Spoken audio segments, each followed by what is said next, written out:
বন্ধুরা, আশা করি তোমরা সকলে ভালো আছো। তো আমার চ্যানেলে তোমাদের সবাইকে স্বাগতম। তো আজ আমরা আলোচনা করব উচ্চ মাধ্যমিক ফোর্থ সেমিস্টারের সম্পূর্ণ দর্শন যে সাজেশন, সেই সাজেশন আমাদের কি কি পড়তে হবে, কি কি বিষয় রয়েছে। তো স্বাভাবিকভাবে দর্শন বইয়ের দিকে তাকালে আমরা আমাদের মূলত দুটো অংশকে দেখতে পাই। একটা অংশ হচ্ছে আমাদের ওয়েস্টার্ন লজিক, অর্থাৎ আমাদের পাশ্চাত্য যুক্তিবিজ্ঞান, এবং আরেকটা রয়েছে আমাদের ভারতীয় চিন্তাধারা, যার মধ্যে ভারতীয় চিন্তাধারার মধ্যে আমরা জানি যে আমাদের রয়েছে বিবেকানন্দ, গান্ধীজি, আর আরেকটা যেটা রয়েছে সেটা হচ্ছে রবীন্দ্রনাথ। এই তিনজনের অবদান রয়েছে। আর অন্যদিকে আমাদের যেটা পাশ্চাত্য যুক্তিবিজ্ঞানের, সেখানে কিন্তু আবার দুটো পার্ট রয়েছে, একটা সাংকেতিক পার্ট এবং আরেকটা হচ্ছে আরোহ যুক্তিবিজ্ঞান। তো মূলত যে বিষয়টা আমাদের জানতে হবে সেটা হচ্ছে সাংকেতিক পার্ট, কারণ সাংকেতিক পার্টের ভেতরে আমাদের সত্যাপেক্ষক, তারপরে তোমার বলীয় ভাষ্য, ভেনচিত্র, সত্য সারণী বা সত্য মূল্য নির্ণয়, এই কটা পার্ট কিন্তু মোস্ট ইম্পর্টেন্ট এবং সমস্ত লজিক্যাল পার্ট। তাছাড়াও আমাদের আরো অনুমানের স্বরূপ, কার্যকারণ সম্পর্ক এবং মিলের পরীক্ষণমূলক পদ্ধতি কিন্তু রয়েছে।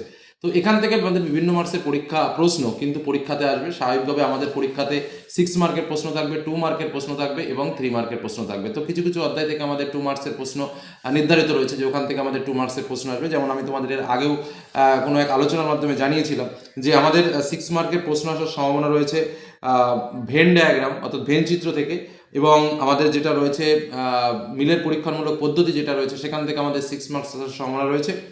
আর অন্যদিকে রবীন্দ্রনাথ, স্বামী বিবেকানন্দ এবং মহাত্মা গান্ধী, এই তিনটে থেকেই কিন্তু আমাদের 6 মার্কের প্রশ্ন আসবে। তো যাই হোক, আমরা যে যে চ্যাপ্টার থেকে যে যে ধরনের প্রশ্নগুলো প্র্যাকটিস করবো, বা কী কী প্রশ্ন প্র্যাকটিস করবো, বা কী প্রশ্ন প্র্যাকটিস করলে আমরা পরীক্ষাতে হুবহু কমন পেয়ে যাবো, সেই প্রশ্ন সংকলন তোমাদের সামনে তুলে ধরছি। তবে একটা কথা বিশেষভাবে তোমাদের মনে রাখতে হবে, যেটা হচ্ছে আমাদের সাংকেতিক যুক্তিবিজ্ঞান, বা যেটাকে আমরা বলি লজিক্যাল পার্ট। সেই লজিক্যাল পার্টের মধ্যে যেটা পার্ট রয়েছে সেটা হচ্ছে সত্যাপেক্ষক পার্ট, যার মধ্যে তোমরা দেখবে যে বৈকল্পিক বচন, প্রাকল্পিক বচন, হ্যাঁ, তারপরে তোমার নিষেধক বচন, সংযোগিক বচন, এইসব পার্টগুলো রয়েছে। বলীয় ভাষ্য, এটা তো টোটালি ক্যালকুলেশনের পার্ট। তারপরে হচ্ছে তোমার ভেন চিত্র, সেটাও টোটালি ক্যালকুলেশন বা ক্যালকুলেশনের পার্ট। এবং আরেকটা হচ্ছে সত্য সারণী নির্ণয়। তো এই পার্টটা কিন্তু ক্যালকুলেশন পার্ট। বারবার বলছি, এই পার্টের থেকে লজিক থেকে প্রশ্ন আসবে। লজিক ভালো করে প্র্যাকটিস না করলে কিন্তু এই পার্টের সঠিক উত্তর করা সম্ভব নয়, বা 100% উত্তর করা কিন্তু সম্ভব নয়। যে কারণে লজিক পার্ট ভালো করে করতে হবে, এবং লজিক পার্টে সাজেশন দেওয়া কিন্তু সম্পূর্ণরূপে ইম্পসিবল। তবে হ্যাঁ, কোন টাইপসের প্রশ্ন আসবে সেটা অবশ্যই তোমাদের আজকের আলোচনায় বলে দেবো। আমরা এখন এই মুহূর্তে তোমাদের সামনে যেটা তুলে ধরবো, প্রত্যেকটা পার্ট থেকে ইম্পর্টেন্ট প্রশ্ন। যেমন ধরো, আমি পরিষ্কারভাবে বলি, প্রথম ধরো আমাদের যেটা রয়েছে পাশ্চাত্য যুক্তিবিজ্ঞান, যেটা সত্যপেক্ষক রয়েছে, এখান থেকে স্বাভাবিকভাবে আমাদের 3 মার্কের প্রশ্ন আসার সম্ভাবনা রয়েছে। তো 3 মার্কের জন্য কি কি প্রশ্ন আসতে পারে দেখো। স্বাভাবিকভাবে সত্যাপেক্ষক থেকে আমাদের যে প্রশ্নগুলো ইম্পর্টেন্ট রয়েছে সেটা হচ্ছে সংজ্ঞা ও উদাহরণগুলো কিছু কিছু ভালো করে দেখতে হবে। তার মধ্যে সত্যাপেক্ষক, স্থায়ী সংকেত, অস্থায়ী সংকেত, গ্রাহক বা গ্রাহক প্রতীক কাকে বলে, ধ্রুবক কি, চালক কি, অপেক্ষক কি, বচন কি, সরল বচন কাকে বলে, যৌগিক বচন কাকে বলে, সত্যাপেক্ষ বচন কি, সত্যাপেক্ষ যোজক কি, সংযৌগিক বচন কি, ফল স্তম্ভ কাকে বলে, নিষেধক বচন কি, শতমিথ্যা বচনাকার কি রূপ, সত্যমূল্য বলতে কি বোঝো, প্রাকল্পিক বচনের সংজ্ঞা উদাহরণ, দ্বি প্রাকল্পিক বচনের সংজ্ঞা উদাহরণ, নির্দেশক স্তম্ভ বলতে কি বোঝো, আপতিক বচনাকার কি। এগুলো কিন্তু 2 মার্কে দিয়ে দিতে পারে। তারপরে দেখো, প্রতীক ও সংকেতের পার্থক্য, গ্রাহক ও চলকের পার্থক্য, সরল ও যৌগিক বচনের পার্থক্য। 3 নম্বর পার্টের মধ্যে রেখেছি সংযোগী বচন কাকে বলে, সংযৌগিক বচনের সত্যমূল্যের নিয়ম কি, মোস্ট ইম্পর্টেন্ট কোশ্চেন, বৈকল্পিক বচনের সত্যমূল্য নির্ণয়ের নিয়ম কি, প্রাকল্পিক বচনের সত্যমূল্য নির্ণয়ের নিয়ম কি, প্রাকল্পিক বচনকে সত্যপেক্ষা বচন বলা হয় কেন, একটি দ্বিপ্রাকল্পিক বচন কখন সত্য এবং কখন মিথ্যা হয়। এছাড়াও আমি তোমাদের যেটা বললাম যে লজিক্যাল পার্টটা কিন্তু মোস্ট ইম্পর্টেন্ট, কারণ বিভিন্ন বচনের সত্যমূল্য নির্ণয় কিন্তু এখান থেকে আসবে, ধরে রাখতে পারো। নেক্সট যে পার্টটা আমাদের রয়েছে বা চ্যাপ্টারটা আমাদের রয়েছে সেটা হচ্ছে বলীয় ভাষ্য। এখান থেকে শুধুমাত্র 2 মার্কের প্রশ্ন আসবে, এবং 2 মার্কের প্রশ্নের মধ্যে কিছু কিছু প্রশ্ন রয়েছে যেগুলো কিন্তু তোমাদের মোস্ট ইম্পর্টেন্ট। তার মধ্যে সংজ্ঞা, উদাহরণের মধ্যে অস্তিত্বমূলক তাৎপর্য কী, বা অস্তিত্বমূলক দোষ বলতে কী বোঝো, শ্রেণী কাকে বলে, শূন্যগর্ভ শ্রেণী কী, উদাহরণ দাও, আসন্ন শ্রেণী কী, শ্রেণী গুণফল বলতে কী বোঝো, পরিপূরক শ্রেণী কাকে বলে, বা এ বচন বা সদর্থক সার্বিক সদর্থক বচন কাকে বলে, ই বচন বা সার্বিক নঙার্থক বচন কাকে বলে, আয় বচন বা বিশেষ সদর্থক বচন কাকে বলে, ও বচন বা বিশেষ নঙার্থক বচন কাকে বলে। ঠিক আছে। তারপরে ধরো এ বচন বা ই বচন বা আয় বা ও বচনের বুলীয় রূপটি কেমন, এসপি ইকুয়াল টু 0 এর অর্থ কী, বা SP is not 0 equal to এর অর্থ কী, এ ও বচনের মধ্যে সম্পর্ক কেমন, আয় ও ই বচনের মধ্যে সম্পর্ক কেমন। এই টাইপসের প্রশ্ন কিন্তু এই চ্যাপ্টার থেকে আসবে।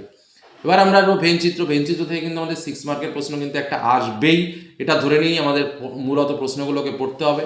তার মধ্যে যে প্রশ্নগুলো এক্সট্রা একটু দেখে রাখবে সেটা হচ্ছে ভেনচিত্র কাকে বলে, শূন্যগর্ভ শ্রেণীর ও সার্থক শ্রেণীকে কীভাবে ভেনচিত্রে প্রকাশ করা যায়, আর বিভিন্ন প্রকার নিরপেক্ষ বচনকে কীভাবে ভেনচিত্রে প্রকাশ করতে হয় ব্যাখ্যা করো, পদ কাকে বলে, শ্রেণী কি, পদ শ্রেণীর সম্পর্কে ব্যাখ্যা আলোচনা করো।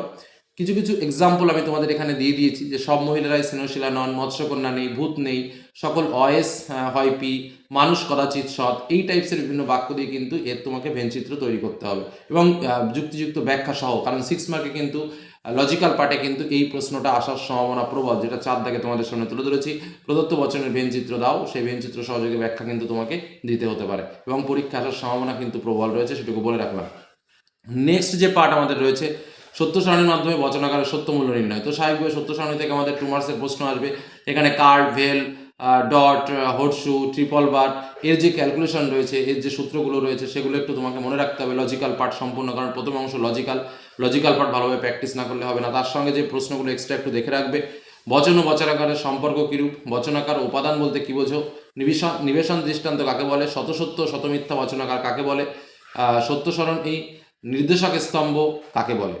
নেক্সট, বিভিন্ন বচনের সত্যমূল্য নির্ণয় করার যে পদ্ধতি, সত্য সারণীর সাহায্যে সম্পূর্ণরূপে প্র্যাকটিস করতে হবে। আমি আবারও বলছি, কারণ প্র্যাকটিস ছাড়া কিন্তু এই জায়গাটার কোনো গতি নেই। এর পরবর্তী অংশ পর্যন্ত, মানে এই যে পর্যন্ত বললাম আমি, এই পর্যন্ত কিন্তু আমার সম্পূর্ণ লজিক্যাল পার্ট।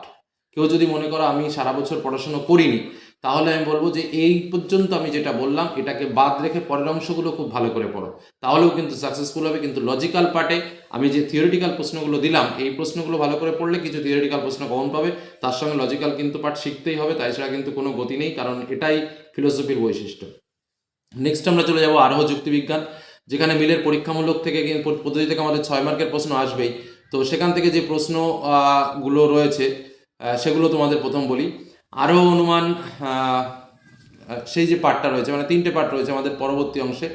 হ্যাঁ, আরোহ যুক্তিবিজ্ঞান থেকে মিলের আরোহমূলক পদ্ধতি থেকে প্রশ্ন আসবে। তো যাই হোক, সেই 3টে অংশের প্রথম অংশে আমাদের রয়েছে আরোহ অনুমানের স্বরূপ। তো এখান থেকে আমাদের স্বাভাবিকভাবে 2 মার্কসের প্রশ্ন আসতে পারে।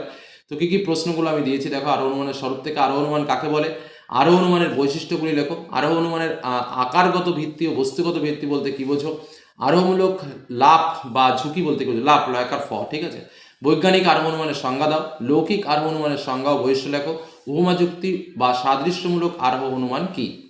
কার্যকারণ সম্পর্ক থেকে কিছু প্রশ্ন তুলে ধরেছি, যেমন কারণ কাকে বলে, কারণের গুণগত বৈশিষ্ট্যগুলি লেখো, কারণের পরিমাণগত বৈশিষ্ট্যগুলি লেখো, সদার্থক শর্ত ও নঙার্থক শর্তের সংজ্ঞা ও উদাহরণ দাও, আবশ্যিক শর্ত ও পর্যাপ্ত শর্তের সংজ্ঞা ও উদাহরণ দাও, কারণ ও শর্তের পারস্পরিক সম্পর্ক ব্যাখ্যা করো, পর্যাপ্ত শর্ত হিসেবে কারণ, আবশ্যিক শর্ত হিসেবে কারণ এবং আবশ্যিক ও পর্যাপ্ত শর্ত হিসেবে কারণ বলতে কি বোঝো।